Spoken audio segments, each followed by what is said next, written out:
Hello बच्चों, let's see this question. The question says chloride shift is essential for the transport of.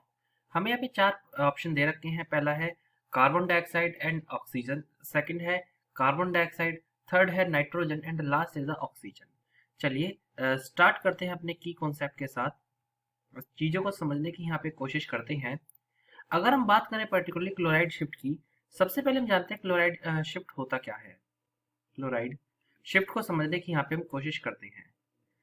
अगर chloride shift को हम यहाँ पे समझे तो क्लोराइड शिफ्ट का पर्टिकुलरली मतलब होता है कि आयंस का एक्सचेंज होना, एक्सचेंज ऑफ आयंस, आयंस का एक्सचेंज होना इन अवर रेड ब्लड सेल, इन अवर रेड ब्लड सेल्स के अंदर आयंस का एक्सचेंज होना।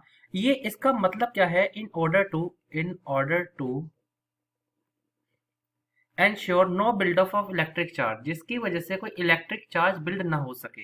इन order to ensure no electric charge is formed, no electric charge is formed. ये मेन पर्पस रहता है हमारा क्लोराइड शिफ्ट का। क्लोराइड शिफ्ट जो पर्टिकुलरली पर्पस होता है, इसमें पर्टिकुलरली होता क्या है, क्योंकि जो हमारी बॉडी है, our body produce large amount of CO2, produce large CO2। अब इस CO2 का CO2 से प्रिवेंट, CO2 को प्रिवेंट करने के लिए कि वो यहाँ पे इलेक्ट्रिक चार्ज फॉर्म ना कर ले, prevent to not form electric charge वो ना फॉर्म करे।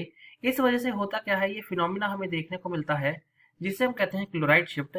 इसमें मैक्सिमम ट्रांसपोर्ट जो किया जाता है वो कार्बन डाइऑक्साइड का किया जाता है। कार्बन डाइऑक्साइड को ट्रांसपोर्ट यहाँ से कर दिया जाता है। कार्बन डाइऑक्साइड इज ट्रांसपोर्टेड, और मेन पर्पस ट्रांसपोर्टेशन का क्या है, बिकॉज ये एक्सिस में फॉर्म होती है। As they form in the axis, तो हम यहाँ लिख देते हैं as it form in axis, क्योंकि एक्सिस में इसका जो है प्रोडक्शन यहाँ पे देखने को हमें मिलता है। तो अगर हम यहाँ पे अपने ऑप्शंस को देखते हैं तो हमारा जो यहाँ पे राइट आंसर जो यहाँ पे बनना चाहिए वो बनना चाहिए, that is option number B. तो अगर हम यहाँ पे अपने राइट आंसर को लिखें तो हमारा राइट आंसर यहाँ पे ऑप्शन नंबर बी बनता है, दैट इज कार्बन डाइऑक्साइड। यानी कार्बन डाइऑक्साइड हमारा राइट आंसर है, जिसे हम CO2 को नाम से भी इसे रिप्रेजेंट हम करते हैं। So the final answer is option number B. Hope you understood it well. Best of luck.